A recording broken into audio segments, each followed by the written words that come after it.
ভোলার বোরহানুদ্দিন উপজেলার কাছে ইউনিয়নে আলিম পরিবারের উপর আতর্কিত হামলার অভিযোগে থানায় মামলা। শাহজাহান নামে একজনকে আটক করেছে বোরহানুদ্দিন থানা পুলিশ।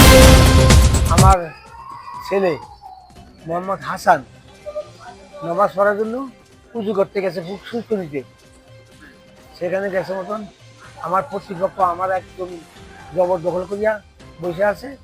এরা আমার ছেলেকে ধাওয়া করছে, লাঠি সোডা দা খন্তা কুড়াল লইয়া ওরা 20-50 জন ধাওয়া করিয়া ও দৌড় দিছে মতন আমার ঘরের কিনারে আমার কল ঘরে আইসা ওর মাথা ফাটিয়ে দিচ্ছে। অভিযোগ সূত্রে জানা যায়, বৃহস্পতিবার 1 মে সকালে ফজরের নামাজের পর কাছে ইউনিয়নের ফুলগাছিয়া গ্রামের কারি এনায়েতুল্লাহ পিতা আব্দুল মজিদ এর হাফেজ 3 ছেলে ও স্ত্রীর উপর আতর্কিত হামলা করেন একই এলাকার শাহজাহান, সিরাজ, নীরব, মহসিন পিতা কালামিয়া ও রাবেয়া স্বামী শাহজাহান, বিল্লাল পিতা শাহজাহান সহ 10 থেকে 15 জন। তাদের সাথে আমাদের শত্রুতা বলতে একটা জমি খরিদ করছি আমার মালিকের 1927 সনে সিএস দিয়া, মালিকের নামে RS হয়েছে এবং দখল আছে। আমি এই যে জমিটা খরিদ করি প্রায় 20 বছর খরিদ করিয়া বাড়িঘর করছি, পুরস্কৃতি করছি। হঠাৎ করিয়া এরা জবরদখল আইয়া দাবি করিয়া গড় করছে। হ্যাঁ, এই গড়দা করছে এই আওয়ামী লীগের এরা দিয়া। তিনি বলেন, আমরা আলেম পরিবারের, আমরা কখনো সংঘাতে জড়াতে চাই না। আমরা প্রশাসনের কাছে দ্রুত সময়ের মধ্যেই এর বিচার চাচ্ছি। শাহজাহান 2 নম্বর হইল মহসিন, 3 হইল মহসিন, সিরাজ, 4 নম্বর হইল নীরব, 5 নম্বর হইল শ্রীলঙ্কা। তারা প্রায় 50 জনের মতো লোক ছিল। আমি উপযুক্ত বিচার চাচ্ছি, সুস্থ বিচার। কেন আমাকে এইরকম নিরপরাধ আমার এই ছেলেটা কোরআন হাফেজ এবার মেসকা পড়ে, কোরআন হাফেজ এবার ফাজেলে পড়ে, ওই ছেলেটা আইসি পরীক্ষা দিব। এ বিষয়ে ছেলে হাফেজ হাসান জানান, আমি ভোলার বাইরে একটি মাদ্রাসায় চাকরি করি, সেখানে আমি মাদ্রাসার প্রধান পদে রয়েছি।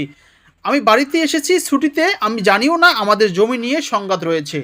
হঠাৎ আমি ঘর থেকে বের হয়েছি ফজরের নামাজের পরে, তারা হঠাৎ এসে আমার উপর আতর্কিত হামলা করেছে। আমাকে রক্ষা করতে যখন আমার বাপ মা ও ভাইরা আসে, তাদের উপরও হামলা করেছে। এমনকি আমরা হসপিটালে এসেছি, এখানেও তারা আমাদের উপরে হামলা করেছে। আমরা চিকিৎসার জন্য ওনারা আমাদেরকে হাসপাতালে আক্রমণ করার জন্য আসছে। কিন্তু দেখেন, আমরা কখনো কারোর সাথে খারাপ ব্যবহার করি না। আমি এক মাদ্রাসার পিরোজপুর মঠবাড়িয়া শহরের এক মাদ্রাসার হাসখানার প্রধান শিক্ষক। আমি বাড়িতে আসছি একদিন বেড়ানোর জন্য। আমি তো জানিও না যে জমি নিয়ে গ্যাঞ্জাম হলে বাপের সাথে বুঝবো, কিন্তু আমরা তো কিছুই না। ফজর তো পড়তে উঠছি, এই অতর্কিত হামলা। এখন আমাদের একটাই দাবি, আমরা সুষ্ঠু বিচার চাই। আমরা এই হুজুর মানুষ, আমরা এই যে 5 জন আহত সবাই হাফেজ মাওলানা, আমরা এই সুষ্ঠু বিচার চাই আপনাদের কাছে, আপনারা এর বিচার করবেন। আমি ইন্টার সেকেন্ড ইয়ারে পড়ি, সামনে আমার জুনের 26 তারিখে আমার ফাইনাল এক্সাম। আমি রাতে বাসায় পড়ছি 12টা পর্যন্ত। আমার তো এই ফিজিক্সের ক্লাস ছিল, অনলাইনে ক্লাস করে পরে শুয়েছি।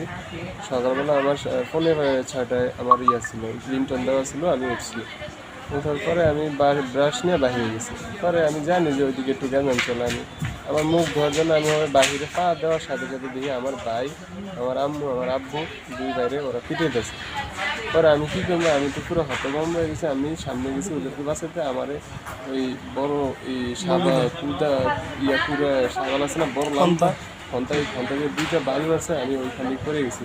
পরে আমি বাস চিপে দিয়েছি। ওরা পরে আমার রক্ত দিকে পরে ডরে সবাই দৌড়ে চলে গেছে।